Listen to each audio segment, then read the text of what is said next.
Hey everyone, Darian Yates here, or Jukebox Brady.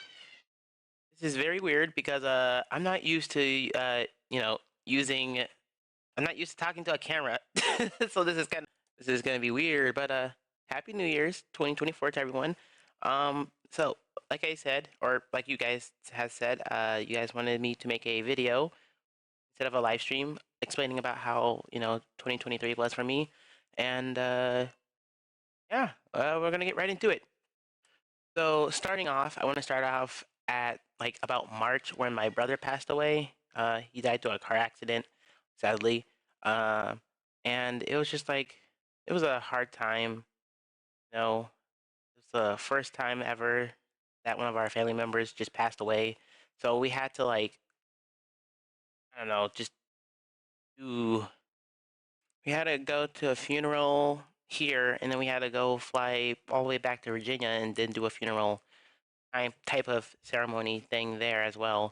And after that, we've came back, and throughout that entire time, I was kind of just I'm being honest here, I was kind of just monotone. Like it didn't hurt me as much, and it didn't hurt me as less. It's mostly because of Unis Honest, which was like remember death, stuff like that. It's a thing on YouTube. But watching Unis Honest had maybe kind of come to the terms that we're all going to die one day. But it's just you want to make the most of what you have, and so you know I've just been able to tolerate, not tolerate, maybe tolerate, but manage the entire thing the entire time. But it's fine. I'm fine. I'm doing fine. But as for the rest of my family, it kind of hit them a little bit harder. My little brother, he didn't really know my older brother that well, so it didn't hurt him too much. My sister, my dad, the rest of my family took it really hard. So, rest in peace, Marquise. Now, moving on, about a few months later, I got into a car accident, which I'll pop up some images somewhere. Also, I want to apologize if I'm talking a little bit too fast.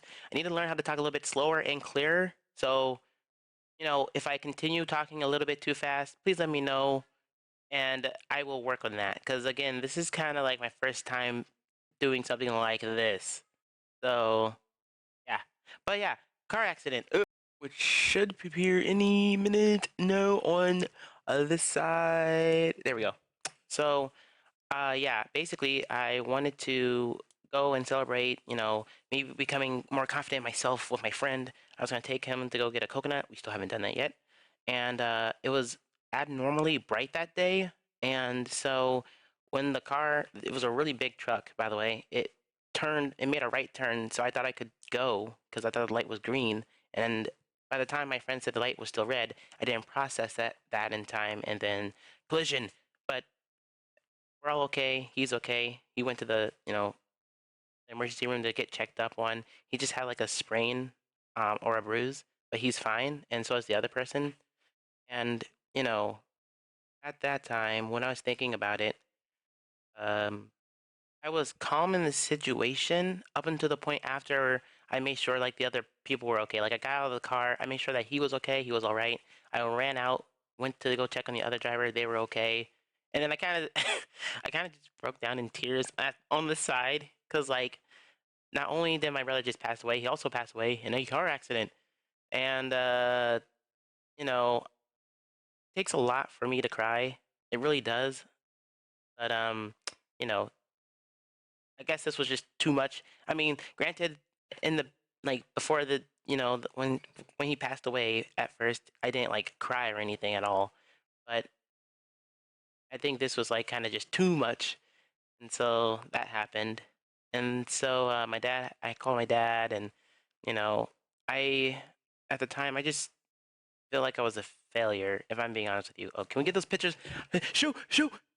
Oh my gosh, these pictures. Shoo, shoo, shoo, shoo. Get out of here. Yes. Anyways, um, at the time, I felt like I was a failure, and I say that because when I was like around 14, 13 years oldish, and don't take this the wrong way.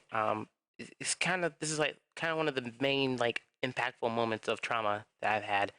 So I don't remember what I did exactly that caused my dad to say this, but he came up to my like really close to my ears, and then he just said, a very firm, stern voice, "You are not my son. Not you're not my son." Literally spaced out, "You are not my son."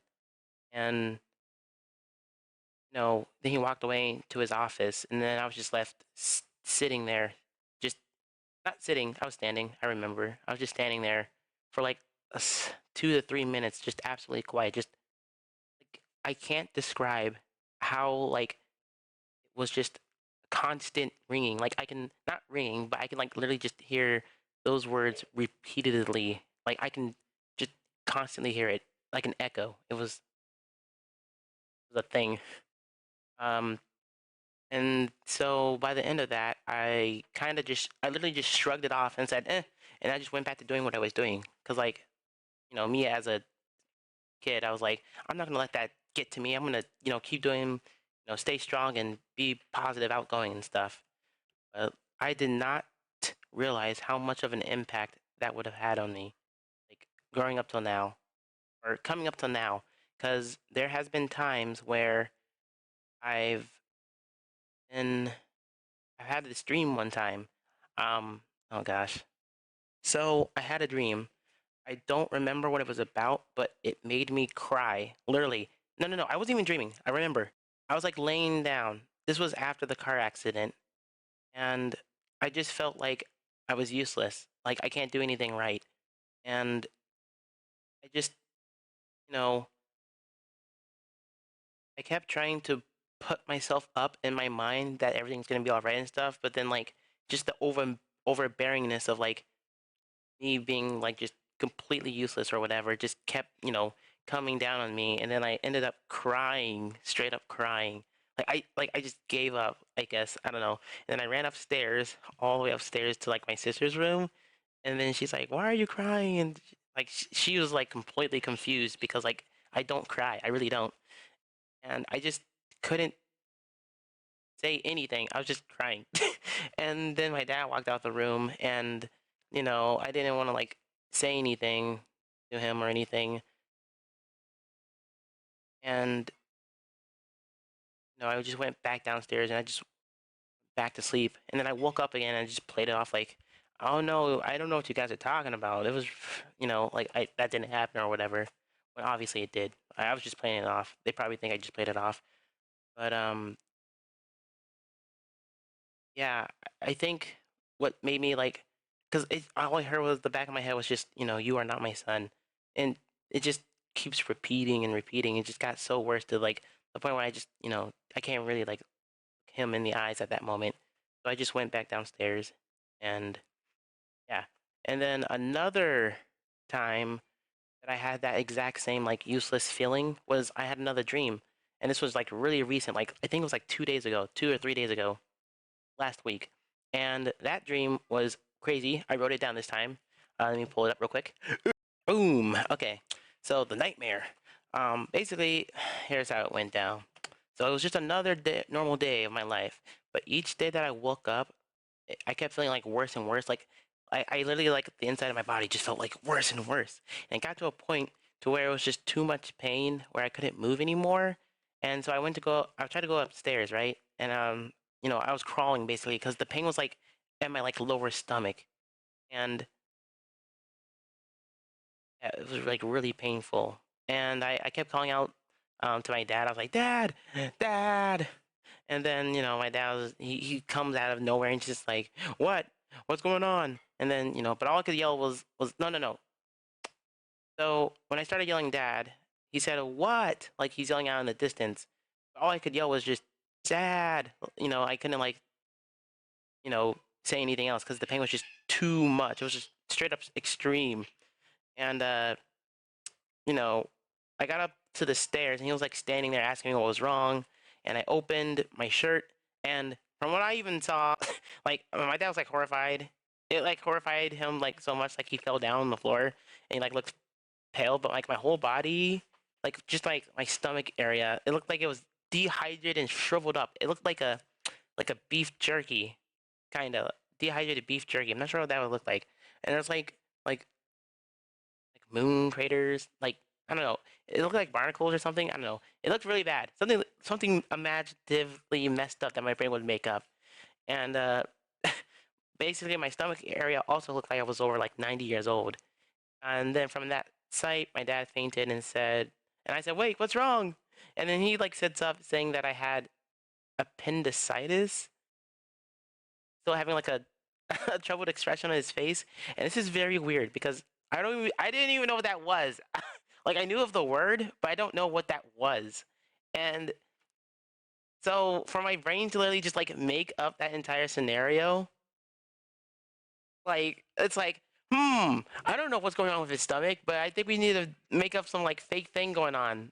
And anyways, um, we started like loading up into the car. I still felt like I was dying and stuff. But as I was like trying to get into the like front seat, my sister was already sitting there, and then we started like fighting over who's supposed to sit in the front. It's like more of a like joke in my brain, I guess. And then she went to go sit in the back, and then like as we took off, I started like almost crying and saying how much of a failure I am and stuff like that. And then I woke up. Now, from all of that, basically, it had me thinking again why I keep thinking like I'm a failure and stuff. Cause like, when it comes to trying to, I think it all comes back to when, my dad said, I am not your son. Cause, I guess that was something that was just very impactful towards me as a kid, you know? And so it just never left. Like, no matter how hard I like, try and be like, oh, it's fine, guys. Like, that doesn't affect me. Like, it still does to this day. And that no matter, even like, you gotta keep in mind, like, he's not a bad father. He was literally a single, dad raising 4 kids for the past years, and also trying to maintain like by like maintaining his own job and like everything. So you can see how like if I was in his, there's no way like I was in his situation, like if I was in his position, like even like right now, I could not do that. Like I could not do that like at all. So 100% commitment. Like good job for raising us. But you know how everyone always has those like off days. I really don't remember what I said or did that made him, say that. But I know for a fact that it wasn't something as of too serious, for him to say something like that. I don't know. And I've noticed how like whenever I like post something or like maybe the reason why I want to be like a content creator or like help other people is because I want to be I want to like receive that like gratitude, like from like other people, saying, "Oh, you're so awesome and this person's so great and stuff." And I wonder if it's because of, what my dad said back then and know how I like actually feel is more of like there's no way to like redeem me, like it's over kinda. And so maybe that's why I got into like that like thought of mine where it's like shoot. Sorry if I keep stopping and pausing these videos. I don't know what I'm saying. Or I do know what I'm saying, but I'm just like I don't know how to like just express it. And then the bad camera quality, why? Honestly, there wouldn't be enough time for me to actually hold on. I know I wrote this down somewhere. Where's my notepad? All right, let's see here. Uh, I don't hold any grudges of what happened back then. I never had, but like looking back at it now, it has had so much of an impact on me that it makes me think this is the reason I go out of my way to make others happy and smile. Help other people succeed other than myself. I don't view myself as worthless. I really don't. Because if I viewed myself as worthless, then I would have like felt like I couldn't contribute to like giving myself like I have let's see here. Oh, like I have no value basically. But I do have value, you know? And I want to believe that I am definitely worth more than I feel like I'm not worth. which is where me being able to create content for people came in. And I started like donating to other people. And like, oh my gosh, don't even get me started with that. Like between 2018 and 2020, I literally I checked how much I donated to other people, and it was like around $2,000. And like 2,000 gifted subs. And think look like when I looked that up, I started tearing up just a little bit because like, and again, I'm not expecting anything in return. You know, I I just wanted to see other people succeed because I felt like at the time that I just couldn't. Like it was I won't be able to. So I wanted to do everything in my possibilities to help other people succeed in their journey and stuff. And now that it's 2024 and I've went to leadership camp, thank gosh, because that helped me out with like doing other perspectives and outcomes in life. I don't feel like that anymore. Like I feel like I do have something that I'm worth, and I can succeed in becoming a content creator.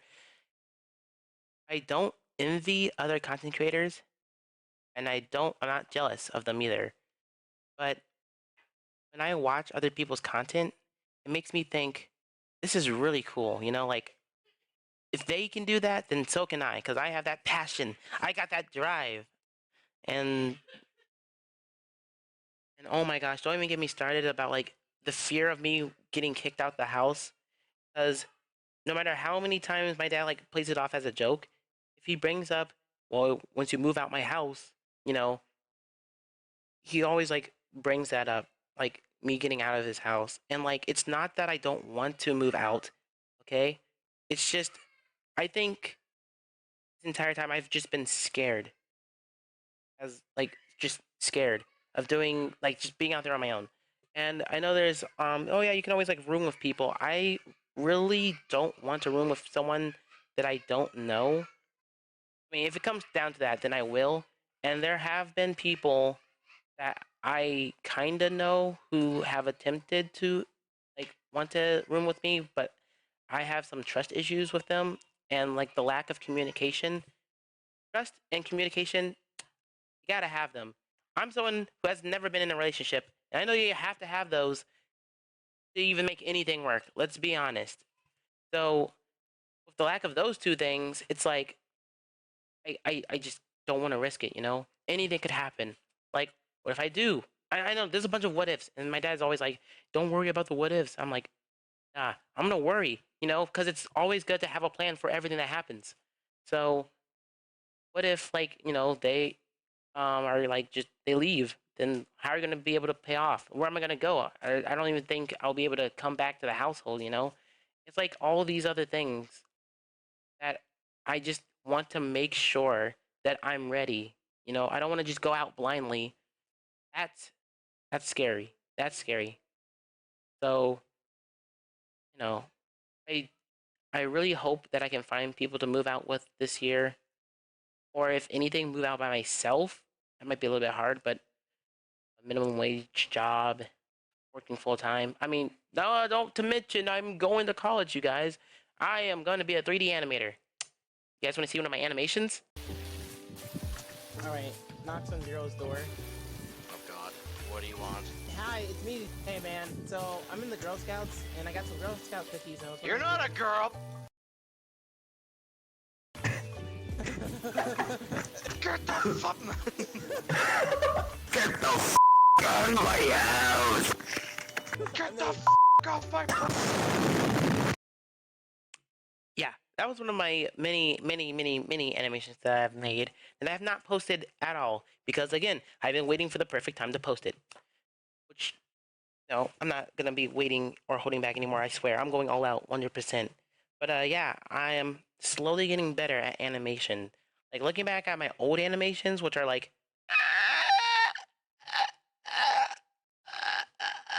like that, it has gotten a lot better. So the more practice, the better. So I'm in college for that. Hopefully, I'll be able to get into my dream private college, and I am super determined. Like I am so determined. Ah!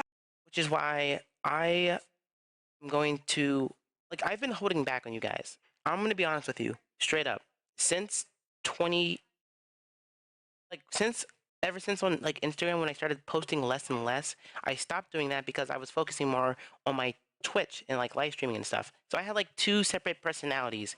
There was you guys on Instagram who know me, my real name and everything, and then there's people on Twitch and like YouTube who didn't knew or didn't know what I looked like. Oh my gosh, my mouse. Who didn't know what I looked like that. Like they knew. Hold on. They knew this guy. They knew uh this guy. This bread man. They knew. I don't have a slideshow here. Oh, I can't find it. Is it this? Oh no. They. Oh, this is Halloween related. They know basically like the bread person. The I don't really have a. Yeah, this guy. They basically know Jukebox and the Bread Man. That's the only two forms of like they knew. I mean, recently, not too recently, but I released what I look like because after the whole like dream YouTube, face reveal, and then people were just like, "Oh my gosh, he's ugly" and all that stuff. I was like, bro, like, and again, people shouldn't care and stuff, but I was like, bro, I don't want that to happen to me. That would suck. Um, and I am not gonna kid you.